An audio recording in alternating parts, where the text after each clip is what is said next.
Shalom to the elect of Israel, to the whole flock of Israel, you Hebrew Israelites, you so-called Negroes, Latinos, Native Americans, West Indians, and Haitians.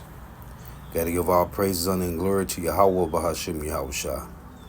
The Most High, the Heavenly Father, his Hebrew name is Yahweh, not Yahweh, not Jehovah, not God, not Elohim, not Most High, not Lord, not Yah, not Jah, not Ahaya, not Allah, not Abba, not Yahuwah, not Hashem, not Yahweh, Haveh, Vaveh.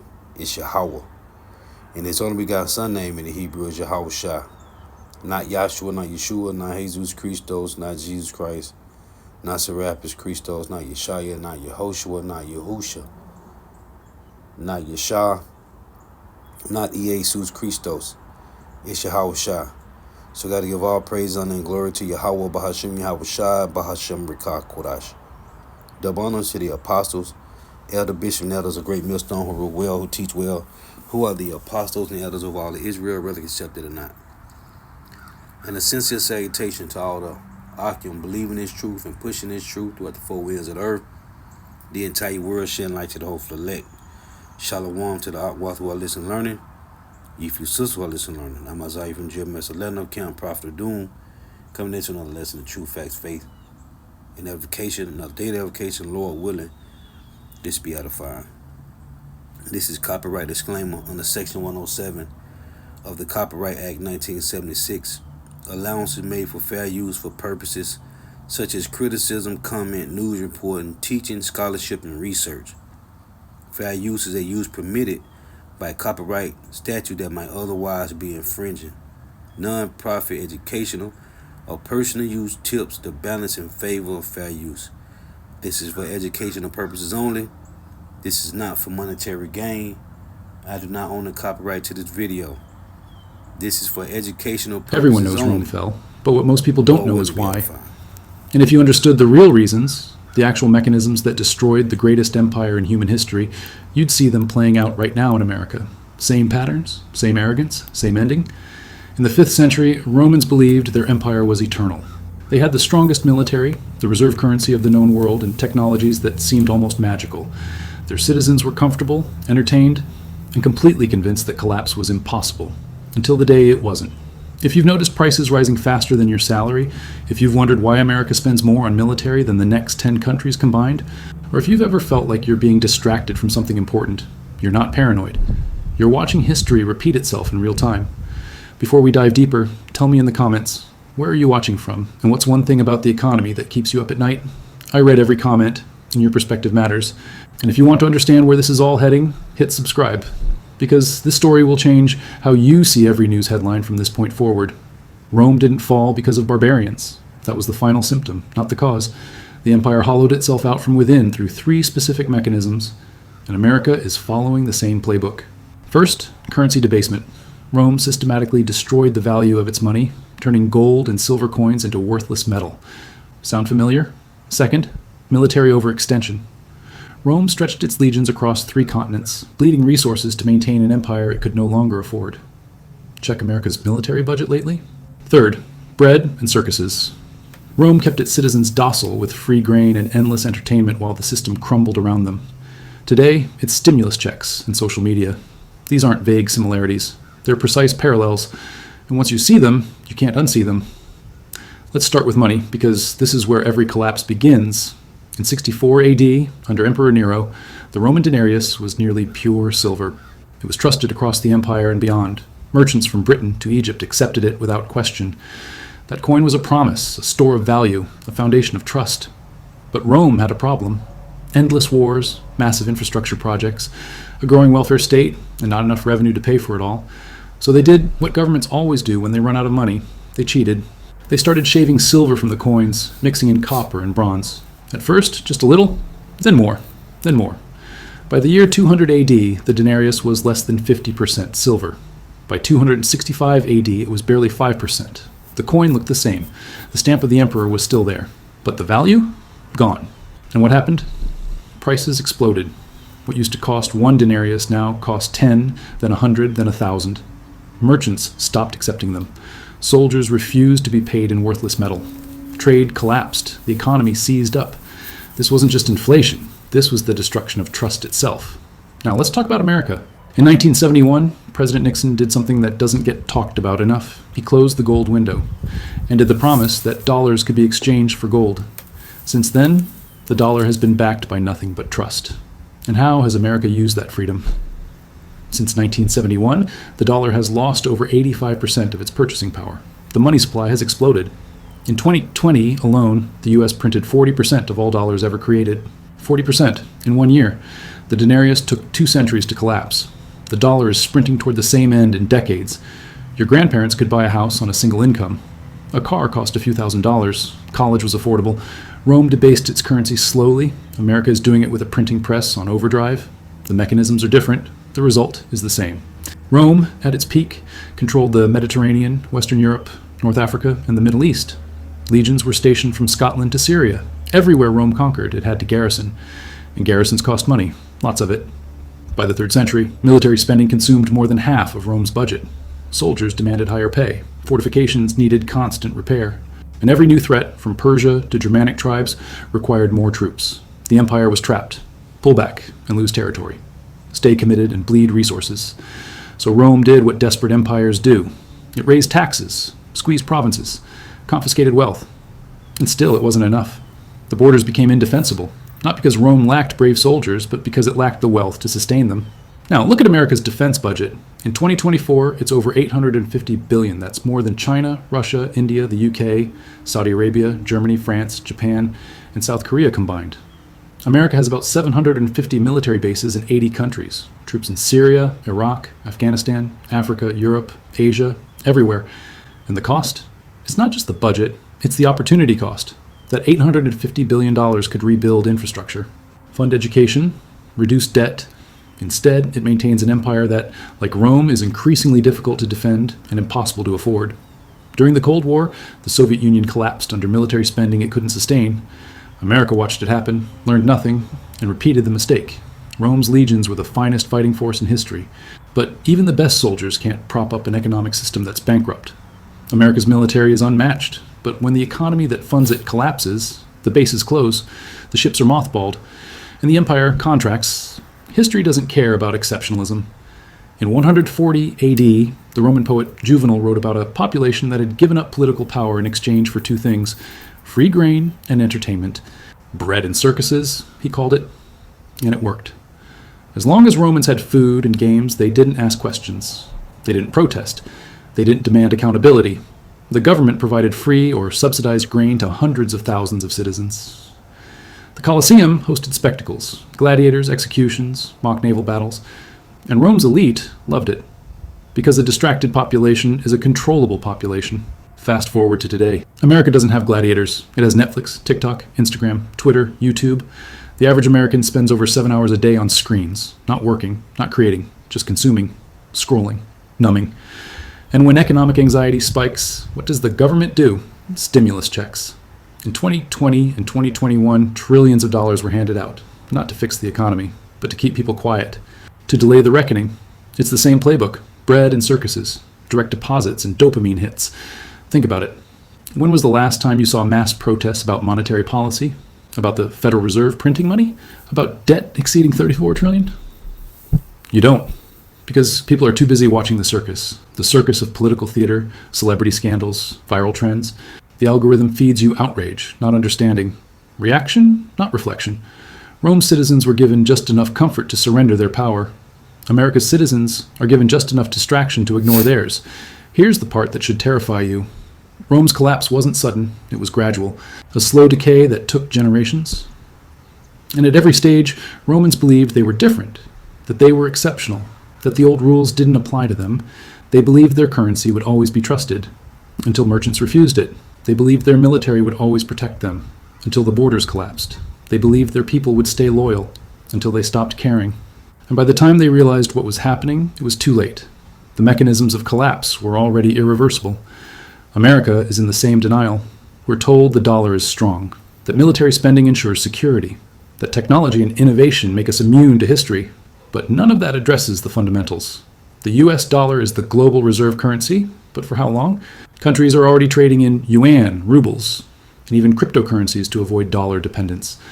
The privilege of printing the world's money only lasts as long as the world trusts you. And trust, once lost, doesn't come back. Military power doesn't prevent collapse. Rome had the greatest military in history.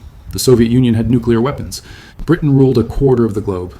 All of them fell when the economics underneath crumbled. And distraction doesn't create stability. It creates ignorance. A population entertained into submission doesn't suddenly wake up and fix the system. They wake up when it's already gone. The timelines are compressing. What took Rome centuries is happening to America in decades. Information moves faster. Money moves faster. Collapse, when it comes, will move faster too. So what happens next? If the pattern holds, if history is any guide, the answer is clear. Empires that debase their currency, overextend their military, and pacify their populations with bread and circuses don't reform.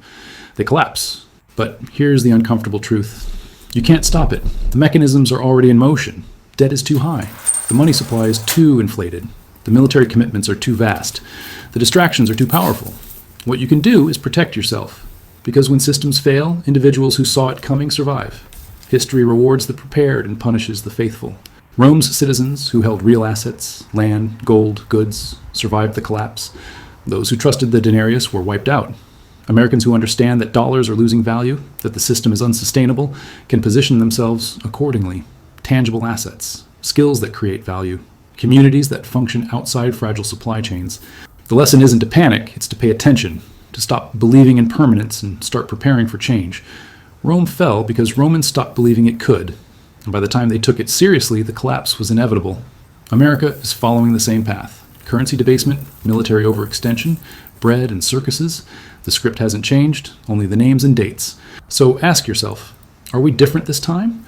Or are we just Romans in better suits, repeating history because we refuse to learn from it? If this changed how you see the world, subscribe.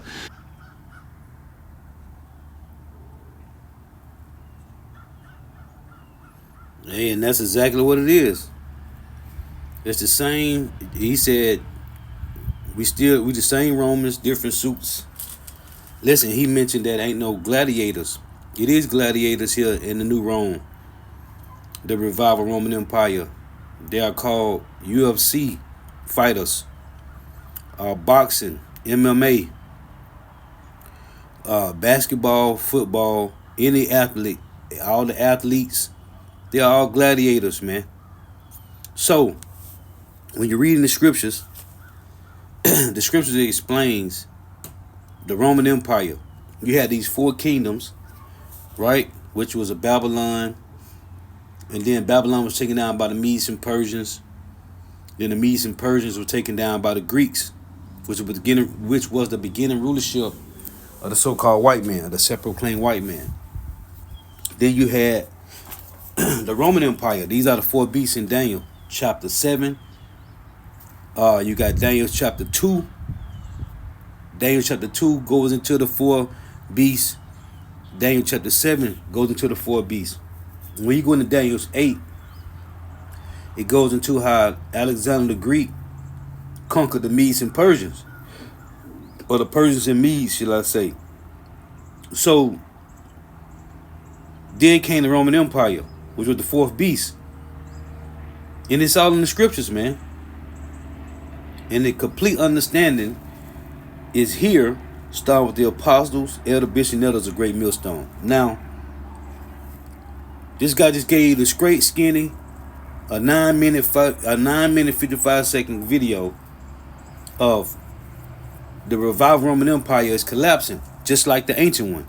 Now, when you read in Daniel 7, it goes into these 4 beasts, and then the 4th beast, which is the Roman Empire, was going to go down, adding to Revelation 13, but then it said in Revelation 13:3 that it had a fatal wound. One of the heads was wounded, but the deadly wound was healed. And then it said, verse 4 say, all the world, it said, and they worshiped the dragon, which gave power unto the beast, and they worshiped the beast, saying, who is like unto the beast, who is able to make war with him? This is after the revival of the Roman Empire came back as a miracle, Babylon the Great. But it goes into Daniel 7, these 4 beasts, and how the Roman Empire was going to rise up and then fall, but then come back as a miracle. Now I want to show this real quick. When you go to Revelation in the blue letter, right? We're going to go to this Revelation 17, the commentary of David Guzik, right? This is Revelation 17 and 10. And there are 7 kings, 5 are fallen, and 1 is, and the other is not yet come. And when he cometh, he must continue a short space. And the beast that was, and is not, even he is the 8th, and is of the 7, and goeth into perdition. And this goes back into Daniel 7, right? It tell you that in Daniel 7 about these on this beast, these 10 horns, but 3 of the horns was plucked up. Then it said the 8th horn came up that plucked up the 3 little horns. And it said the 8th is of the 7th, because it's talking about how America came out of Great Britain. So right here, where it say Revelation 17 and 10, and there are 7 kings, 5 are fallen, and 1 is, and the other is not yet come. And when he come, he must continue a short space. That's talking about Great Britain. Now right here, and there are 7 kings. So it's Germana Major, Germana Minor. You had the Greeks, the Spanish, the French, and then it said 1 is was the Roman Empire of John's time. Right, so let's go back to it. And there are 7 kings, 5 are fallen. Germana Major, Germana Minor, the French, Spanish, and the Greeks. And it said the 1 is, which was Rome at the time, and the other is not yet come. And when he come, he must continue a short space, which is Great Britain. And the beast that was, and is not, even he is the 8th, and is of the 7th, because America came out of Great Britain, and goeth into perdition. And the 10 horns which thou sawest are 10 kings, which have received no kingdom as yet, but receive power as kings 1 hour with the beast. And the beast system is EU and NATO. Now these 10 horns is the original you got the Lombards, the Visigoths, the Sueves, and there's others. If you go look them up, you can find the old allies of the ancient Roman Empire. But this is what I want to show. This is from David Guzik when it said, and there are 7 kings, 5 are fallen, and 1 is. When you go here in the commentary, let's go to David Guzik, Revelation 17 here. When you go down to, now he go off on this, but he show you that they know that America is going to rise. So when you scroll down here,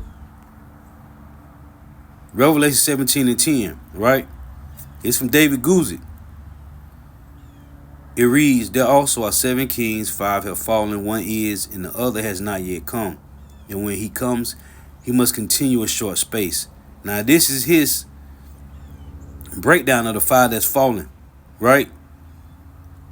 He said 5 have fallen refers to 5 world empires before John's day. Egypt, Assyria, Babylon, Medo and Persia, Medes and Persians, and Greece. That's off, because Assyria is not a part of that. Egypt and Assyria is not a part of that. The 5 that was fallen is not talking about Egypt, Assyria, Babylon, Medes and Persians, and Greece. Now the Greek was one of them, but it's talking about Germana Major, Germana Minor, French, Spanish, and the British. French, Spanish, and the Greeks, Salakia. Germana Major, Germana Minor, French, Spanish, and the Greeks. Those are the 5 that are fallen. But this is what I want to show you. Right here, the 1 is, look what he say, the 1 is refers to the world empire of John's day, which was Rome. Now he's correct on this. And this show you how they know. Look, the other has not yet come refers to one world empire to come, a revival. Look at this. A revival Let's go back to it, Salakia. I'm trying to blow it up.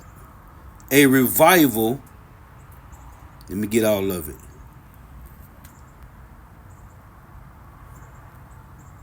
A revival of the Roman Empire. See that? The other has not yet come. Let me get the whole thing. Look at this. The other has not yet come refers to one world empire to come, a revival of the Roman Empire.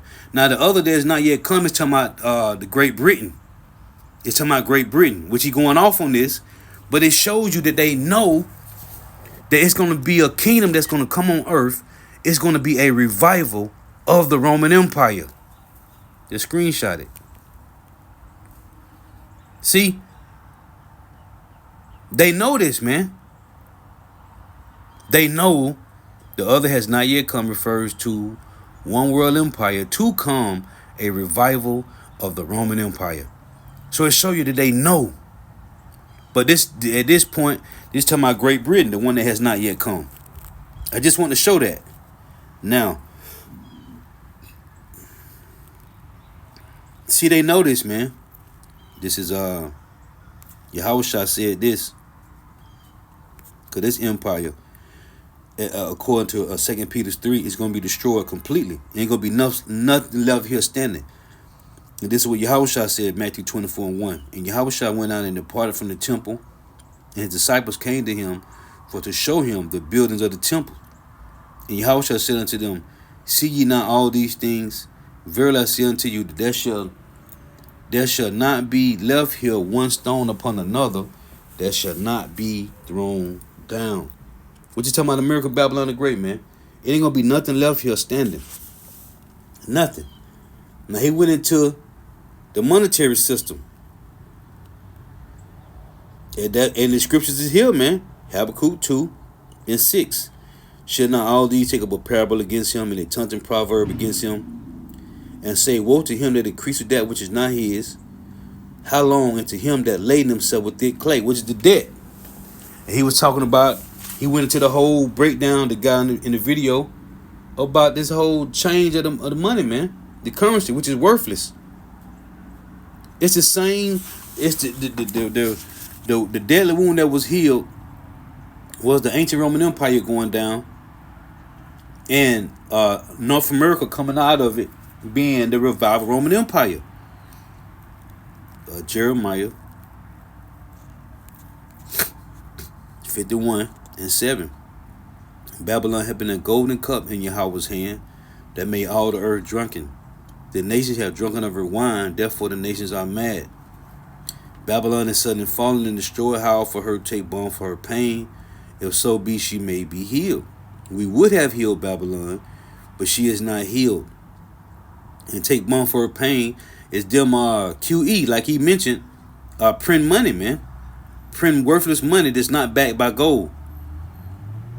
We will have healed Babylon, but she is not healed. Forsake her and let us go, everyone into his own country. And it tell you in Obadiah 1:7 that all the allies of America is going to separate. For her judgment reacheth unto heaven and is lifted up even to the skies.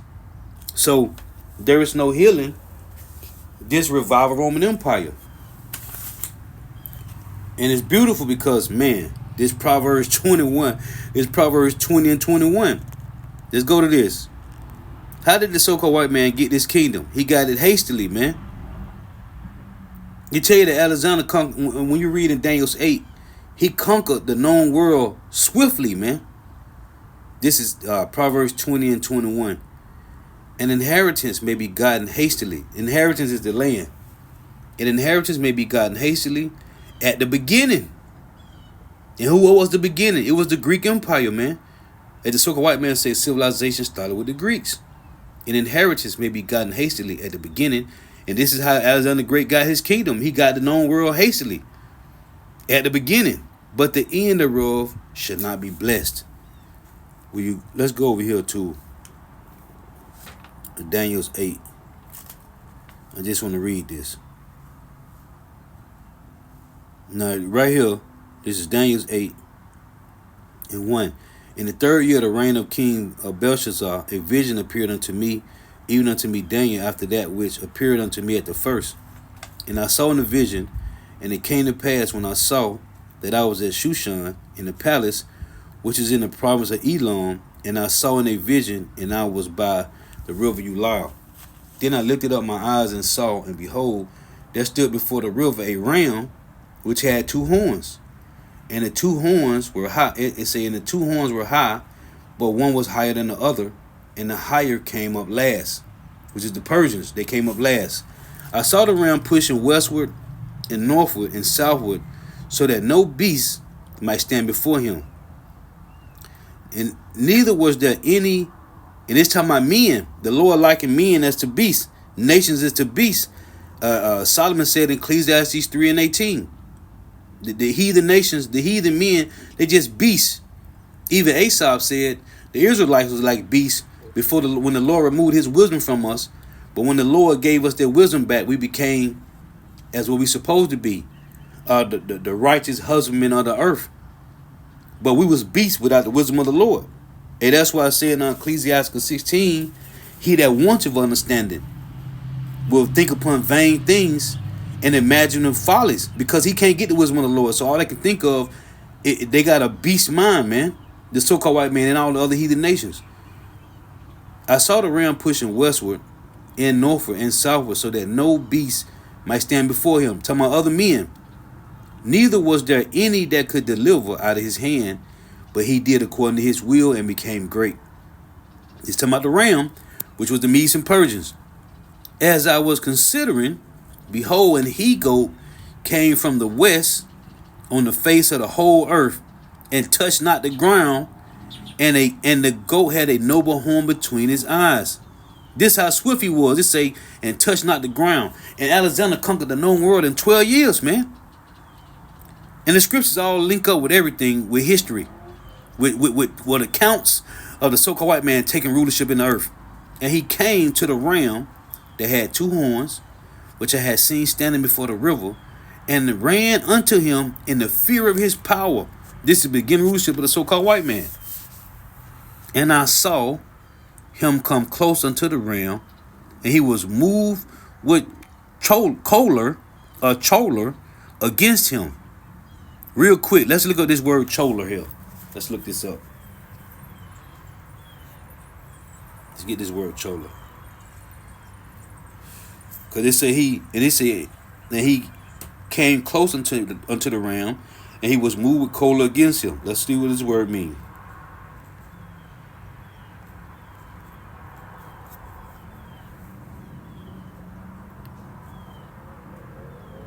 It say in medieval science and medicine, one of the 4 bodily humor identified with bile and believed to be associated with peevish. No, hold on. Let's see. Let's play the word. See if I can play it. Matter of fact, let me do it here from the phone. We'll come back to that.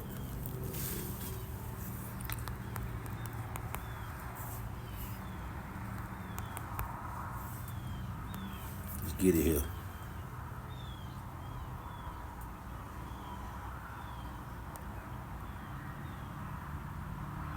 So it's a symptoms: wrath, bad temper. His choler was evident in the sketching. Okay, let's look at.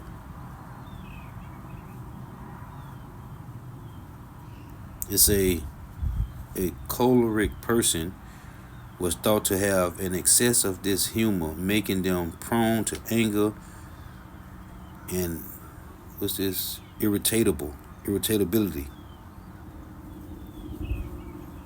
irritability.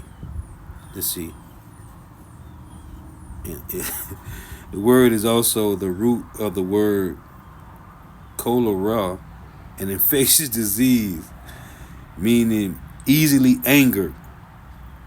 See? And that's that hatred that Esau got, man. It's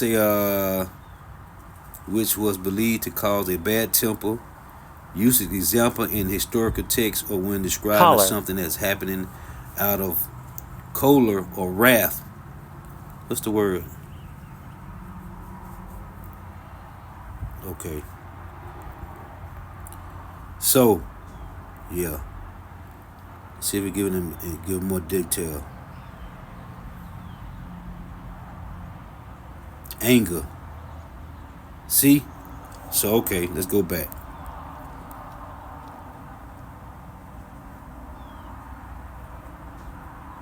It's as described as hot and dry in nature.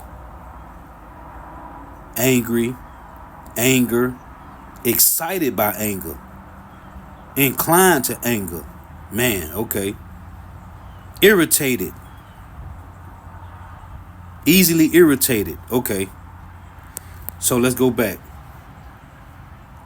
So right here again, Daniel 8 and 7. And I saw him come close into the realm, and he was moved with choler against him, which is anger, wrath, and smote the ram and break his two horns, and there was no power in the ram to stand before him, but he cast him down to the ground and stamped upon him, and there was none that could deliver the ram out of his hand. Therefore the he-goat waxed very great, and when he was strong, the great horn was broken, and for it came up four noble ones towards the four winds of heaven, which was Alexander four generals. Let's go here. So it tell you that his feet didn't even touch the ground. This how swift he conquered. So right here, First Maccabees 1 and 1, and it happened after that Alexander, son of Philip, the Macedonian, who came out of the land of Kittim, and had smitten Darius, king of the Persians and Medes, that he reigned in his stead, the first over Greece. See, and made many wars and won many strongholds, and slew the kings of the earth, and went through the ends of the earth, and took spoils of many nations, insomuch that the earth was quiet before him. See, they conquered the whole known world, man. Whereupon he was exalted, and his heart was lifted up. And he gathered a mighty strong host, and ruled over countries and nations and kings, who became tributaries unto him. See? And after these things he fell sick, and perceived that he should die. See? Wherefore he called his servants, such as were honorable, and had been brought up with him from his youth, and parted his kingdom among them while he was yet alive. So Alexander reigned 12 years and then died. Now, this is Habakkuk chapter 1 and 6. It reads, For lo, I raised up the Chaldeans, that bitter and hasty nation. And the modern day Chaldeans now is the elites, these warlocks, these witches. But it's the Edomites, the Idumeans, the self-proclaimed white people. But the elites, for lo, I raised up the Chaldeans, that bitter and hasty nation. And that's what America means, bitter. Which shall march through the breadth of the land to possess the dwelling places that are not theirs. And it started with Alexander the Great. They are terrible and dreadful. Their judgment and their dignity shall proceed of themselves. You see how I say verse 7, they are terrible and dreadful. Let's go here. Let me show you talking about these Edomites, man. This is Daniel's 7. Let me show you. This is Daniel 7.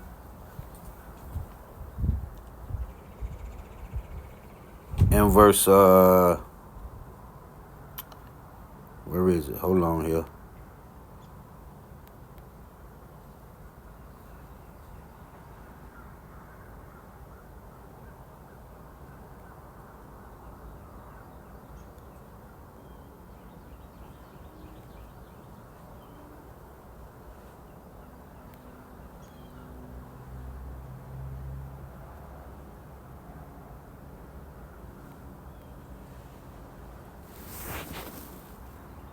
Let's get, man, this Daniel 7 is fire, man. I'm going to read this one. Then I would know the truth of the fourth beast, which was diverse from all the others, exceedingly dreadful, whose teeth was of iron, and his nails of brass, which devoured, break in pieces, and stamped the residue with his feet. But it's going into the Roman Empire. But I'm just showing you how it lined up with Habakkuk 1, dealing with how dreadful and terrible they are. I'm looking for the one. This is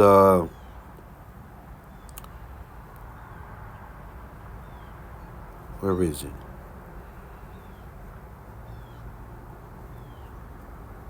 Right here. This is what I wanted. This is Daniel 7 and verse 7. It reads, yep, this is the one I want right here. Daniel 7 and verse 7. After this I saw in the night vision, and behold, a fourth beast, dreadful and terrible and strong exceedingly, and it had great iron teeth, and it devoured and brake in pieces, and stamped the residue with the feet of it, and it was diverse from all the beasts that were before it, and it had 10 horns. This is talking about the Roman Empire. But the point I want to make is it say dreadful and terrible and exceedingly strong. Let's go back to Habakkuk 1. Back in Habakkuk 1, right? Verse 7. They are terrible and dreadful. Their judgment and their dignity shall proceed in themselves. And this started with the Greek Empire, man, with the sepulchral white man. Their horses are also swifter than the leopards, and are more fierce than the evening wolves, and their horsemen shall spread themselves. And this is what the guy mentioned in the video. America having over 700 military bases around the world, man. And their army is spread too thin. It's all in the scriptures, man. Their horses also are swifter than the leopards. And to go back to the leopards is the Greek Empire, starting with Alexander, and are more fierce than the evening wolves, and their horsemen shall spread themselves, and their horsemen shall come from far.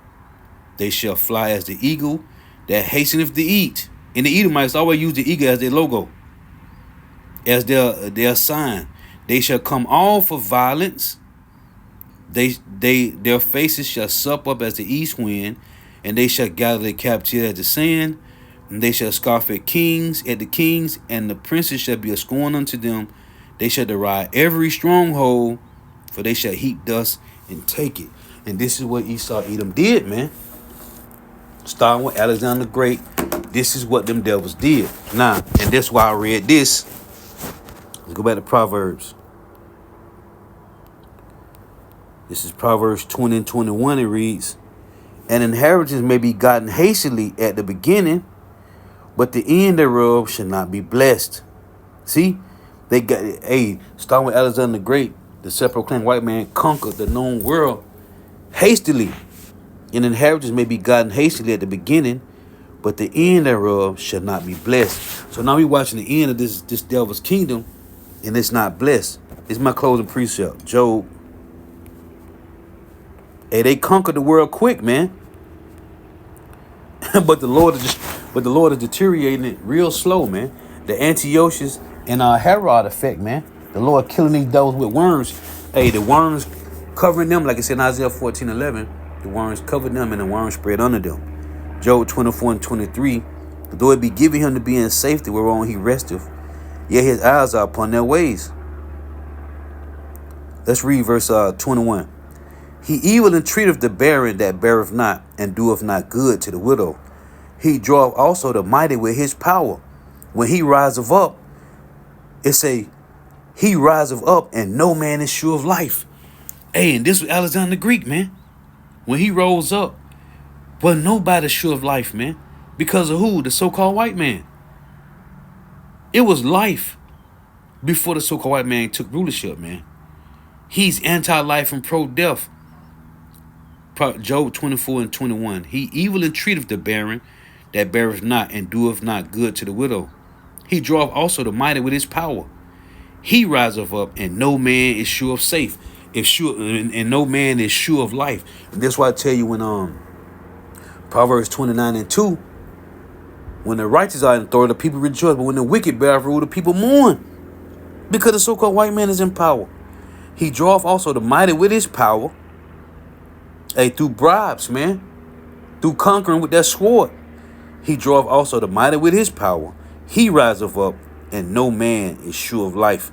Though it be given him to be in safety, whereon he resteth, yet his eyes are upon their ways. They are exalted for a little while, but are gone and brought low, being brought low back to the bases of men. They are taken out of the way as all other kingdoms, all other rulerships, and cut off at the tops of the ears of corn. And if it be not so, now who will make me a liar and make my speech nothing worth? And the Lord say, If you don't believe what he gonna do, he gonna do it, man. Hey, and the brother been bringing this precept out. The brother, y'all recall, was that 1 Timothy 2:13. No, 2 Timothy. Let's see. Is it 2 Timothy 2:13? Let me check. Yep. 2 Timothy 2:13. If we believe not, yet he abideth faithful, he cannot deny himself. And it goes back to this. The Lord is going to do what he said he's going to do, man. Numbers 23:19. God is not a man that he should lie, neither the son of man that he should repent. And I'm reading this because the last verse in Job 24 said, have he said it? Have he said, and shall he not do it? Or have he spoken, and shall he not make it good? Hey, even David Guzik say in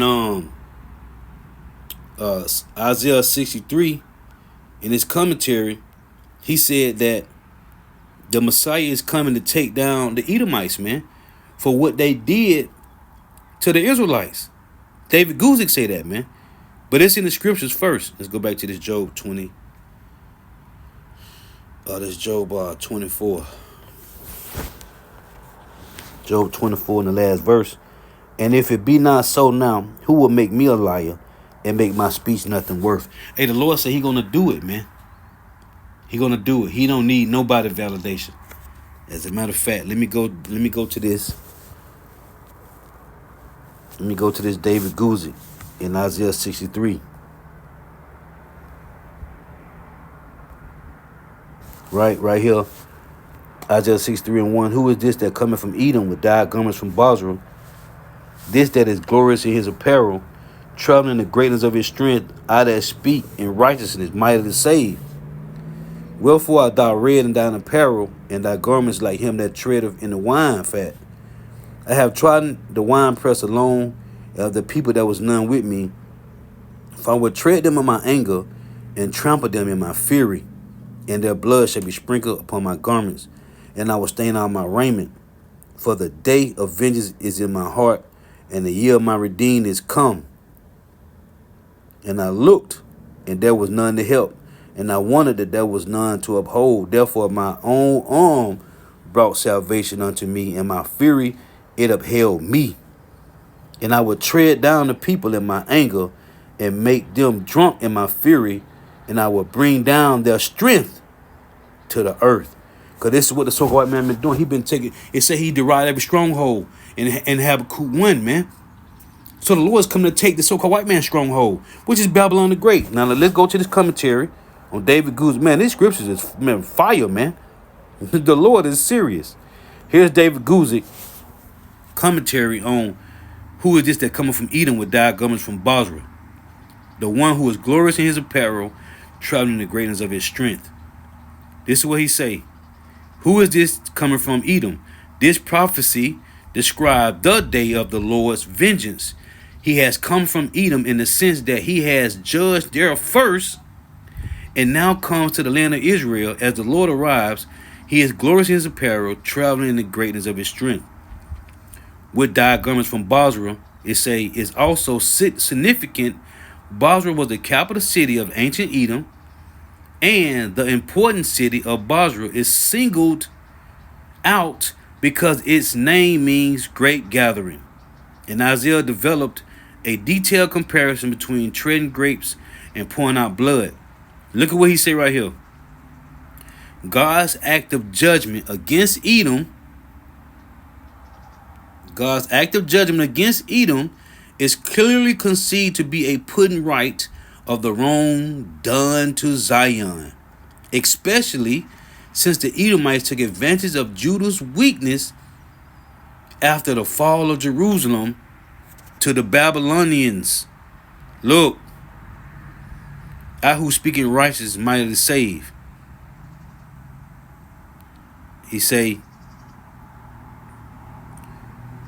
this is the Lord's reply to the question in the prophecy. He identifies himself by what he say, I who speak in righteousness, and what he does mighty save. Even in the midst of judgment, in his glory and strength, He wants men to know he is mighty to save, not only mighty to judge.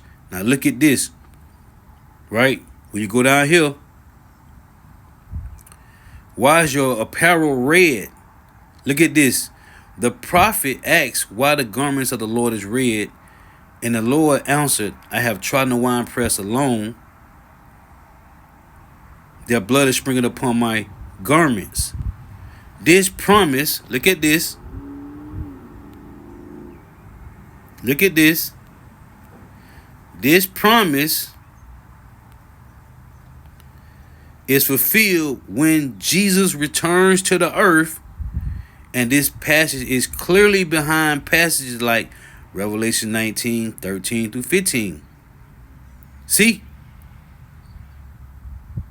His judgment on Edom, man. This promise